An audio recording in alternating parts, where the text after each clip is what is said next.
it still wasn't that clear to me. I think it's for anyone who's gone down to Insight, you know, when you read about it, it's one thing. When you go inside into Insight and see it, the physical reality, it's another thing.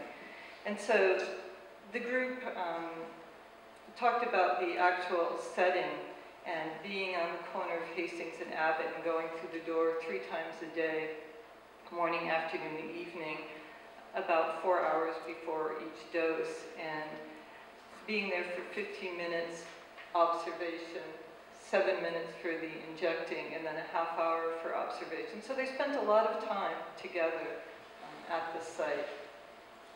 The themes that we came up with when we were doing our research was looking at the beneficial outcomes of being a participant in the NAOMI project, some of the problematics that occurred with being a participant, the issue of ethics and consent, the creative writing and everyday life writing, and then recommendations for other research projects and programs.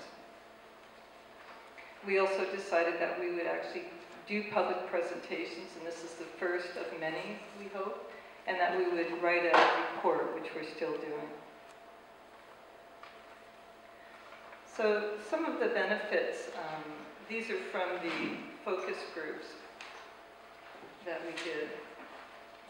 They helped me get a room at the Empress Hotel, and from there everything started to move forward. I didn't have to worry about having to get up every morning and run all over Hell's Half Acre, just like a chicken with my head cut off, wondering where I was going to get the money to get better. I was one of the NPA participants.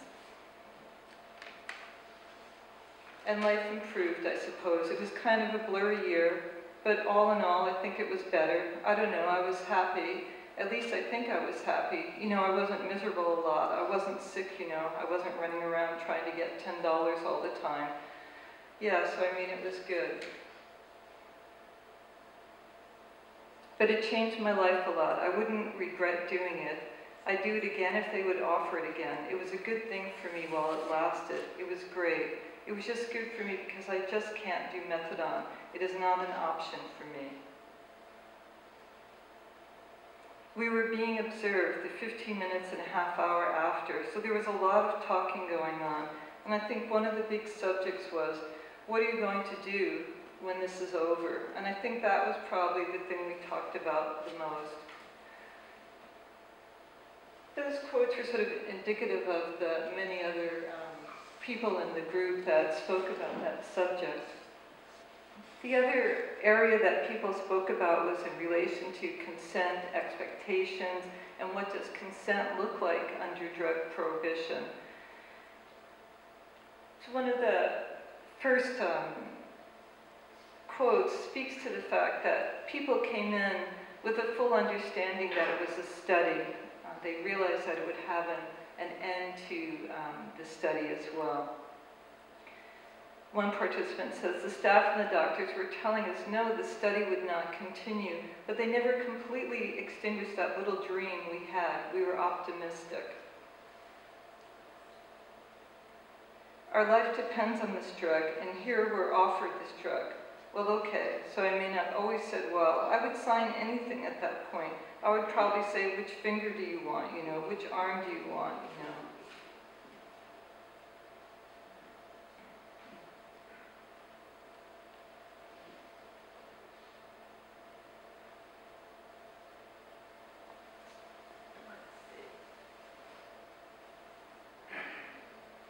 Maybe I don't have this one in there, but we'll just leave that.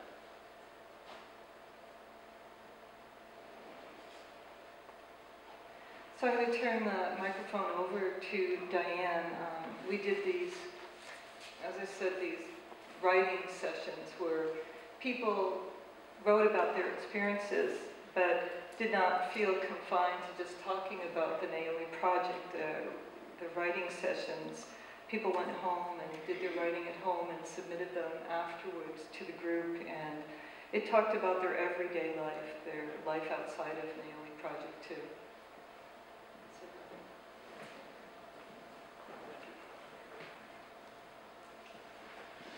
Diane and I were on a panel earlier today at the Hyatt Regency Hotel, very posh.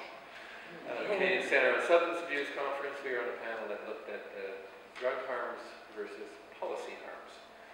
And we were very much talking about all of the policy-related harms that surround substance use. And like the fact that people can't have access to these substances that are so important and so helpful to getting through the day. And the blanket of criminalization over people who are simply trying to get through another day and get on with their life like the rest of us. And Diane was one of 5 panelists who was very eloquent in articulating very clearly and graphically, may I say, some of the results of our very bad drug policies in Canada. And I've known Diane since before NAOMI, and during NAOMI, and after NAOMI, and Diane told me. You were the vice president or the president? Vice president. Vice president of the Vancouver Area Network. Hi. I started the NAOMI project. I did a lot of recruiting for it. I was already in Vandu. I'd come from Nova Scotia. A bad thing happened to me in Nova Scotia, and I came back here fighting for my life. And Vandu saved my life, gave me a purpose, and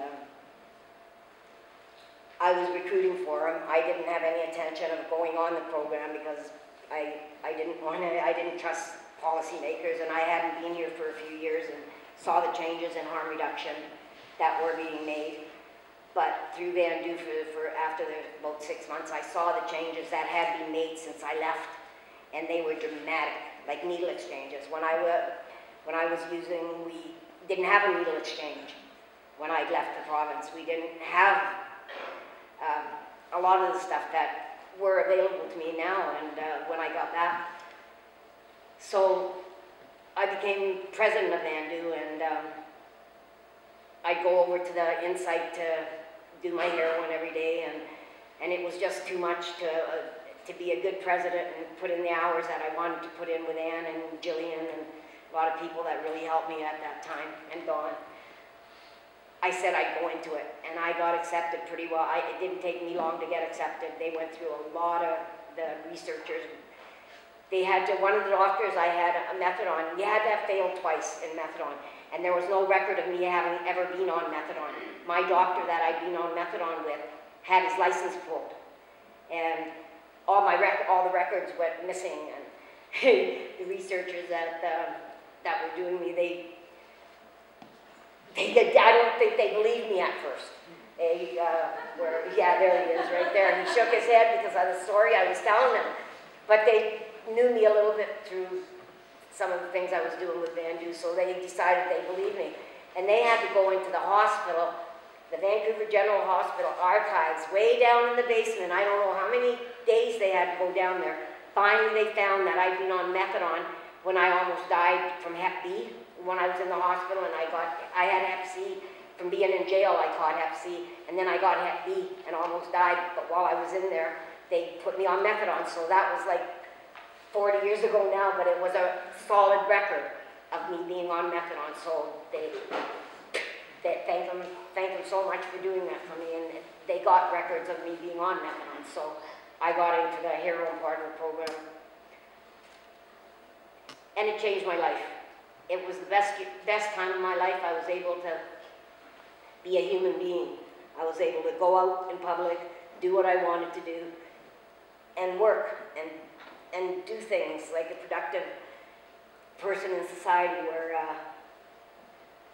before it was always a hassle. And I worked all my life. I owned a couple of businesses, but I was a heroin addict, and it was hard. And because of the policies that were in place through the years of my life, I ended up doing a lot of jail time for possession of a dirty outfit. 6 months, my first arrest, 6 months for possession. You know, things like that. And it was the policies, and that's kind of what we talked about earlier today. So, yeah,